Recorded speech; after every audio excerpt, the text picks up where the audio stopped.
Unless you have one of the 200 customer cars, this might be the best way to see the drop-top hypercar. Ferrari debuted the LaFerrari Aperta in 2016, but the time has finally come for the prancing horse to show off its rare creation to the public, at least to folks in the United Kingdom. The 12 official Ferrari dealers there will celebrate the brand's 70th anniversary by showing off the open-top hypercar throughout the summer, including at the Goodwood Festival of Speed from June 29 to July 2.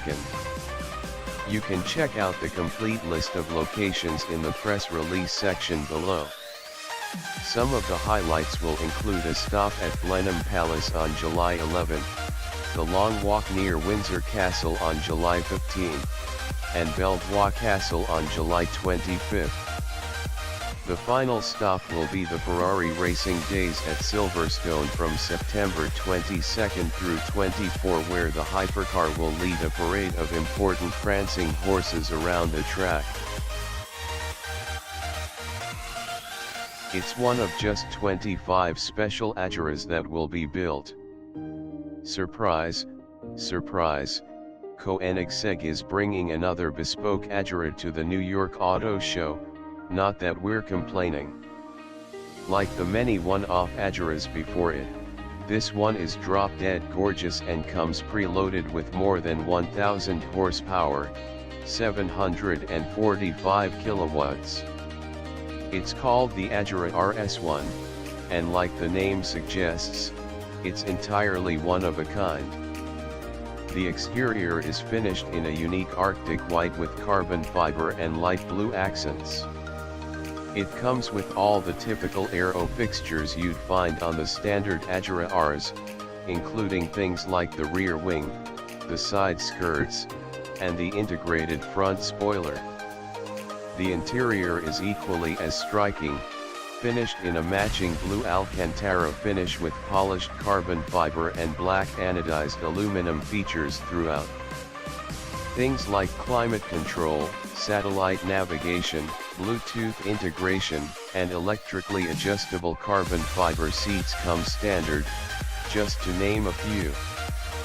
Power comes courtesy of Koenigsegg's 5.0-liter Biturbo V8, which produces an earth-shattering 1,360 HP, 1,014 kilowatts, and 1,011 pound-feet, 1,370 Newton-meters, of torque.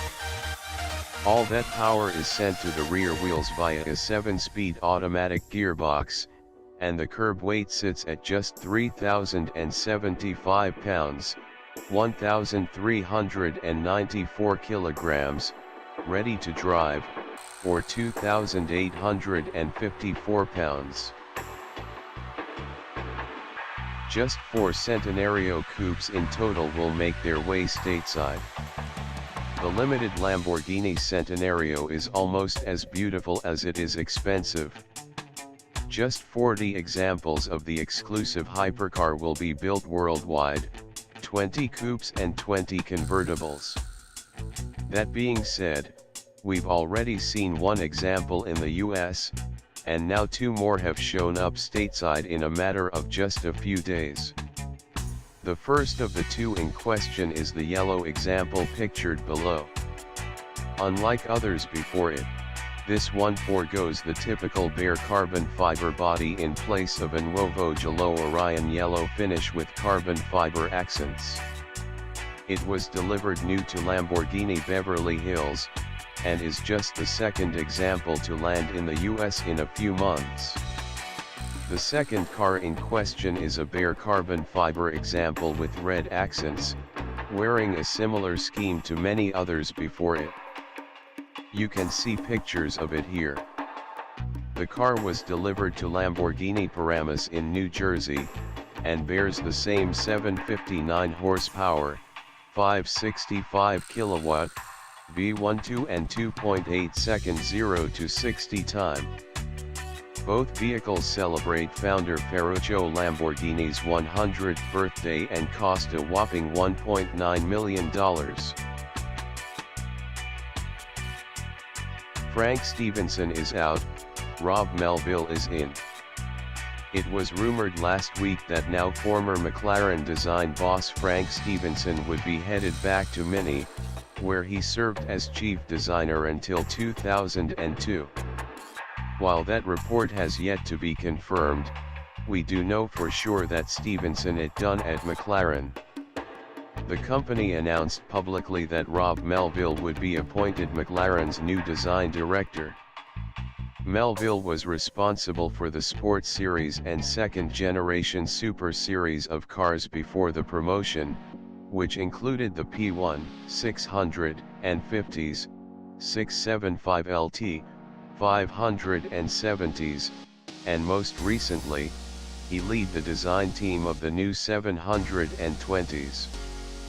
Melville joined McLaren in 2009 as senior designer. Before then, he worked at Jaguar Land Rover as part of the advanced design team, responsible for penning the Range Rover Evoque. In 2006, Melville joined General Motors in the UK as senior creative designer, in that time helping design cars like the Cadillac Converge, Chevrolet Corvette, and Hummer H2.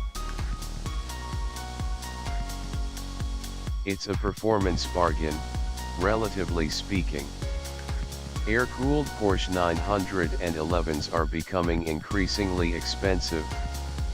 One collection sold for $6.3 million at auction, or about $780,000 per vehicle. Another well-worn RSR, meanwhile, went for $2.25 million. For those of you not looking to drop nearly 7 figures on an air-cooled example, why not opt for this water-cooled 996 with a healthy dose of modifications? The car is available through McLaren Scottsdale and has an asking price of $299,900. It's not the best generation of 911, arguably, but it's still a 2002 GT2 that has been modified to produce over 1,000 horsepower, 745 kilowatts, that's more than double the amount that came from the factory, 456 HP. Under the hood is the same twin-turbo 6-cylinder engine, modified heavily to produce the aforementioned 1000 HP. To cope with that newfound performance, RSR performance brakes and suspension components were added, as was a custom-built sequential shift gearbox, JZR shocks, and a Motec dash, just to name a few. The exterior is almost completely new as well, with carbon Kevlar body panels and an aftermarket front and rear fascia. Functional vents and a massive rear wing aids in downforce, while center lock four-line wheels and performance tires help keep it all under control. All said.